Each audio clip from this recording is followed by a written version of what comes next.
Hello friend, today I am going to discuss advanced bank management. Topic is union budget. It is very important for CIB examinations which are coming in December 2018. I want to discuss some important points about this chapter particularly because questions is not directly coming on formula. You have to find out all the revenue received, what is the revenue, what is capital parts, what is non-plan expenditure, everything you have to learn, then you can solve the problem. Otherwise you are not able to solve the problem. Union budget, you know about the union is the government budget is also known as union budget, which tells what he can receive in their upcoming days and what he can expenditure all their sources in ordinary course of governments. If government is doing some job for the people, then he has to invest, he have to make the infrastructure, everything, defense, lots of things, and he can also take out money from the people's pocket like taxes, from taxes. So first of all, you know about government budget. How can you divide the government budget? First thing is that government budget is divided into two parts. One is receipts and one is expenditure.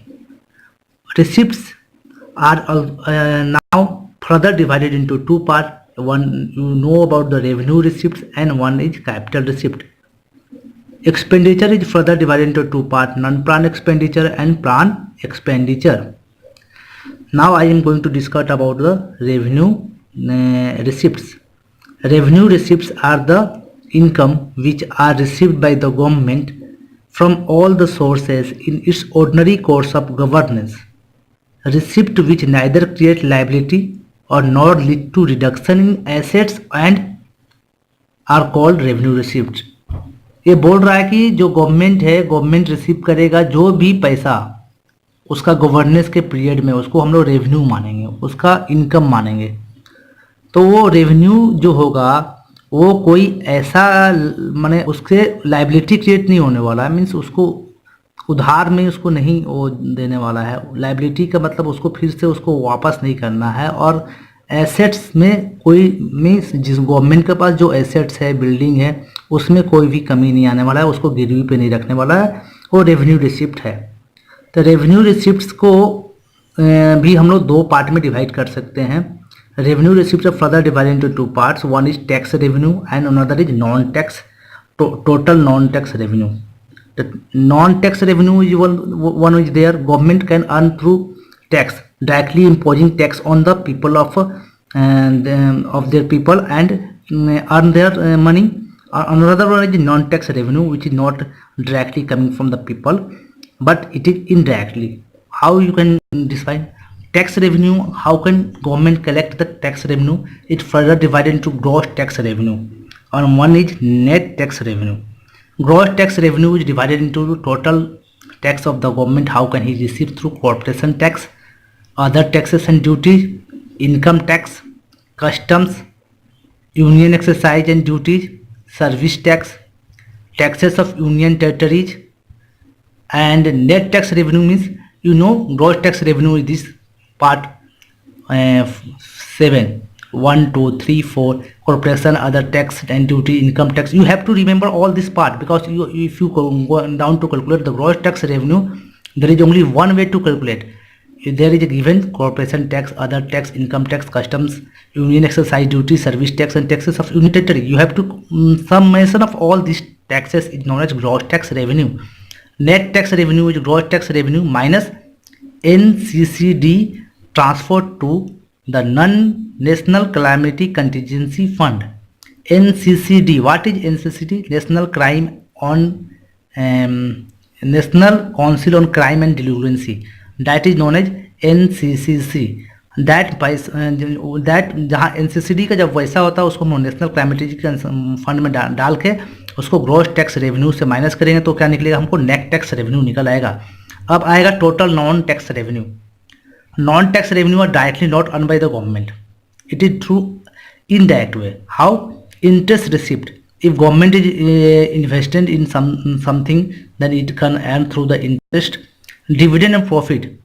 If a government company is showing the profit, and then it can earn through the dividend or profit directly. It profit will be transferred to the government account by the PSB. Just our bank, if our bank is earning some profit, it directly transferred to the government account. That is dividend and profit, or it in the form of the dividend or in form of directly profit.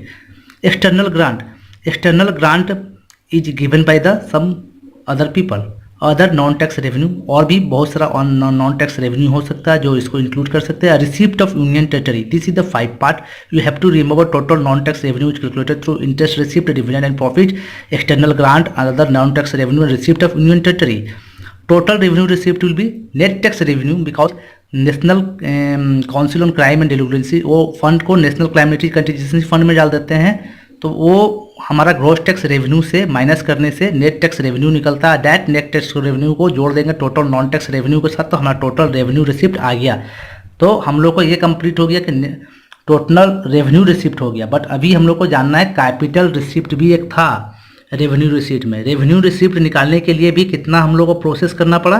पहला बात तो हम लोग को gross tax revenue निकालना पड़ा. उसके बाद उस ग्रॉस टैक्स रेवेन्यू डायरेक्टली था, उसमें से हम लोग क्या किए minus national council on crime and delinquency को फंड को ट्रांसफर कर दिए किसमें, NCCF में, नेशनल क्लाइमेटिक कंटीजेंसी फंड में. और वहाँ से जो निकला उसको हम लोग कहते हैं non tax revenue, net tax revenue sorry. And after that total non tax revenue कैसे निकालते हैं, 5 तरीका. इंटरेस्ट रिसिप्ट जो मिलता है या डिविडेंड मिलता है, एक्सटर्नल ग्रांट मिलता है, तो ये सब से हमारा क्या निकला, एक्सटर्नल नॉन टैक्स रेवेन्यू निकला. अब हम लोग क्या करते हैं कि कैपिटल रिसिप्ट के बारे में जानते हैं. कैपिटल रिसिप्ट क्या होता है, this receipts of the government which create liability or reduce financial asset are called capital receipt. जैसे ऐसा रिसिप्ट है जिसके थ्रू हम लाइबिलिटी भी क्रिएट होगा. हम लोग उधार जो लेते हैं, कैपिटल रिसिप्ट में हम लोग किसी और से उधार लेते हैं कि हाँ हमारा बजट में लग रहा है कि पैसा घट रहा है और पैसे की जरूरत है, हम जितना टैक्स लगाएं हमारा काम नहीं आ रहा, हम किसी से पैसा उधार में लेंगे और हमको अपना कोई भी चीज़ को गिरवी रखना पड़ता है, माने reducing financial asset are called capital receipt. Capital receipt are also 2 type, non डेप्ट रिसिप्ट और डेप्ट रिसिप्ट. तो नॉन डेप्ट रिसिप्ट क्या होता है, वो रिसिप्ट जो डायरेक्टली हम लोग को कभी भी उधार के थ्रू नहीं मिलता. डेप्ट मैंने उधार होता है, नॉन डेप्ट का अदर तरह से. जैसे हम लोग कोई भी लोन दिए हैं और वहाँ से पैसा वापस आ रहा तो उसको कहेंगे नॉन डेप्ट रिसिप्ट. मिसलेनियस कैपिटल रिसिप्ट आ रहा कि कोई चीज़ दिए थे कोई हमको वापस कर रहा, उसको कहते हैं मिसलेनियस. उसमें से क्या माइनस करेंगे, तो ये दो को जोड़ना होता है, recovery of loans and advance plus miscellaneous capital receipt. उसमें से माइनस कर देंगे recovery of short loans and advance from state and loan to the government servant. तो वो क्या होता है कि वो पैसा जो हम दिए रहते हैं उसको नॉन डेप्ट कैपिटल रिसिप्ट में नहीं मानते हैं, इसीलिए वो पब्लिक गवर्नमेंट वाला और स्टेट से जो एडवांसेस मिला है उसको माइनस कर देते हैं, उसको रिकवरी को काउंट नहीं किया जाता है. तो रिकवरी जो भी हुआ टोटल हम लोग रिकवरी ले लेते हैं लोन एंड एडवांसेस का, वहाँ से हम लोग को मिसलेनियस कैपिटल रिसिप्ट मिल जाता है. और उस मिसलेनियस कैपिटल रिसिप्ट को जोड़ देने के बाद उसमें से जो हम लोग का स्टेट का शेयर है, स्टेट से जो रिकवरी हो रहा है और गवर्नमेंट सर्वेंट का, उसको हम लोग काउंट नहीं करते हैं नॉन डेप्ट रिसिप्ट में. अब डेप्ट रिसिप्ट क्या होता है, जो मार्केट से पैसा उठाते हैं, किसी अदर सोर्स से जो पैसा उठा रहे हैं जिससे हमको लाइबिलिटी बढ़ रहा है. इसमें क्या हो रहा था, नॉन डेप्ट रिसिप्ट में कैसे हमारा फाइनेंशियल एसेट बढ़ सकता है. यदि पैसा आ रहा तो हम उससे खरीद सकते हैं, हम किसी को उधार दिए तो वो पैसा डूबा हुआ था वो निकल रहा तो अच्छा है. डेप्ट रिसिप्ट में क्या आ गया, मार्केट लोन्स आ गया, शॉर्ट टर्म ब्रोइंग्स आ गया, मार्केट से पैसा उधार ले रहे हैं, किसी और चीज़ को गिरवी रख के पैसा निकाल रहे हैं, एक्सटर्नल रेजिस्टेंट ले रहे हैं, बाहर से किसी से पैसा ले रहे हैं, security issued against small saving, छोटा सा बजट के अगेंस्ट में भी हम लोग कुछ सिक्योरिटी इशू कर रहे हैं किसी और को जिससे पैसा उठा रहे हैं. स्टेट प्रोविडेंट फंड, जो पैसा एम्प्लॉय का पैसा है उससे भी हम कुछ पैसा उठाने की कोशिश कर रहे हैं, और अदर रिसिप्ट को, तो इसको क्या कहते हैं, डेप्ट रिसिप्ट. डेप्ट रिसिप्ट का मतलब जो मार्केट से पैसा उठा रहे हैं. टोटल रिसिप्ट कितना हो गया, total revenue receipt plus capital receipt plus draw down of cash balance. तो टोटल रेवेन्यू रिसिप्ट तो पहले निकाल चुके थे ग्रॉस फिजिकल डिफिसिट से, ग्रॉस टैक्स रेवेन्यू से, सॉरी, उसमें से क्या किए थे कि माइनस किए थे, एनसीसी हो रहा था, नेट टैक्स रेवेन्यू आया था, उसमें से जोड़ दिए थे और हम अपना वो क्या दूसरा पार्ट था तो नॉन टैक्स रेवेन्यू को, तो वहाँ से हमारा टोटल रेवेन्यू रिसिप्ट आया था। कैपिटल रिसिप्ट तो अभी हम निकाले। कैपिटल रिसिप्ट में 2 पार्ट होता है, एक नॉन डेप्ट पार्ट होता है, एक डेप्ट पार्ट होता है। वो दोनों हम लोग अभी देखें कि नॉन डेप्ट रिसिप्ट में रिकवरी ऑफ लोन्स में से क्या क्या करते हैं। डेप्ट रिसिप्ट में क्या होता है, जो बाहर से पैसा हम उठाते हैं उसमें से draw down of cash balance आपको देगा और वो उसको प्लस कर दीजिएगा तो आपको टोटल रिसिप्ट आ जाएगा। फाइनेंसिंग ऑफ फिजिकल डिपसिट, डेप्ट receipt plus draw down cash balance, this is the formula of financing of fiscal deficit. यदि फिजिकल डिपसिट को फाइनेंसिंग करने के लिए कितना पैसा जरूरत हो वो हमको मालूम होना चाहिए। तो डेप्ट रिसिप्ट हम जो बाहर से जो पैसा लिए हैं और draw down of cash balance जितना लिए हैं। एक्सपेंडिचर आ जाइए।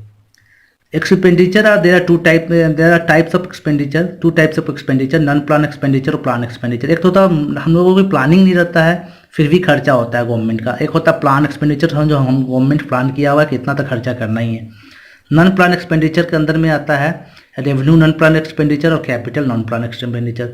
रेवेन्यू नॉन प्लान एक्सपेंडिचर में आ गया कि हम क्या क्या रेवेन्यू के थ्रू उसको एक्सपेंडिचर में डाल सकते हैं, खर्चा में डाल सकते हैं। जैसे इंटरेस्ट पेमेंट आया, प्रीपेमेंट प्रीमियम आया तो उसको कहाँ डालना है, डिफेंस का कुछ पैसा है को कहाँ करना है, सब्सिडीज हमको देना है, grant to state and union territory देना है, पेंशन देना है, ये सबसे बड़ा है।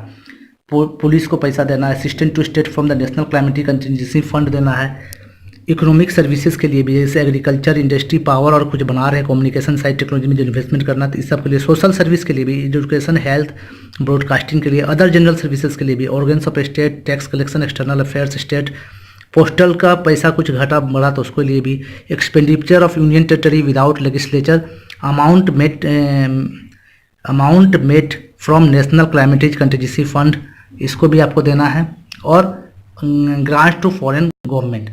तो ये हो गया 14 तो जो पार्ट हुआ ये किस में आ गया आपका, ये आ गया रेवेन्यू नॉन प्लान एक्सपेंडिचर में। अब कैपिटल एक्सपेंडिचर नॉन प्लान में क्या आएगा, डिफेंस आता है, other non plan capital outlay आता है, लोन्स टू पब्लिक इंटरप्राइजेस आता है, loans to state and union territory government आता है, लोन्स टू फॉरेन गवर्नमेंट आता है और अदर आता है।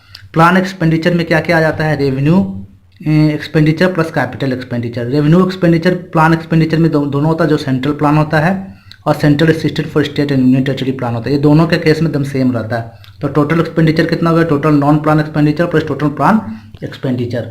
नाउ हम लोग को थोड़ा सा और एक फार्मूला देखना है जो बहुत इंपॉर्टेंट है आगे सॉल्व करने में न्यूमेरिकल में।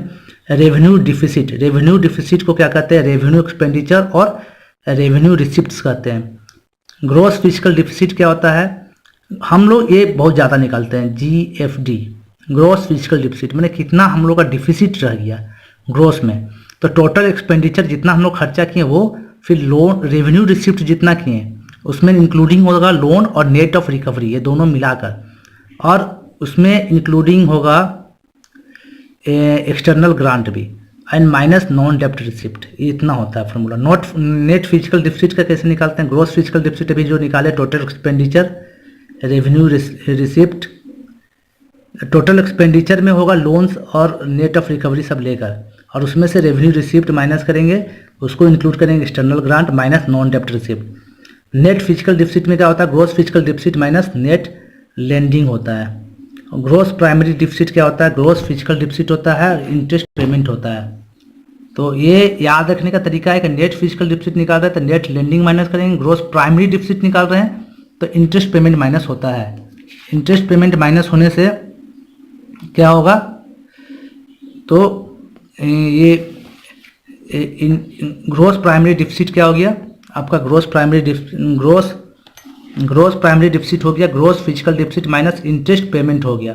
और नेट प्राइमरी डिफिसिट क्या होगा, net fiscal deficit minus net interest payment. ये डायरेक्ट फॉर्मूला है पर याद रखने का प्राइमरी में इंटरेस्ट पेमेंट हम लोग माइनस करते हैं। नेट होगा तो नेट फिजिकल डिफिसिट माइनस करेंगे, और नेट फिजिकल डिफिसिट निकालने के लिए नेट लेंडिंग माइनस होता है। और ये टोटल एक्सपेंडिचर का पार्ट ये वाला है, including loans and net of recovery minus revenue receipt including external grant. ये फॉर्मूला बहुत इंपॉर्टेंट है।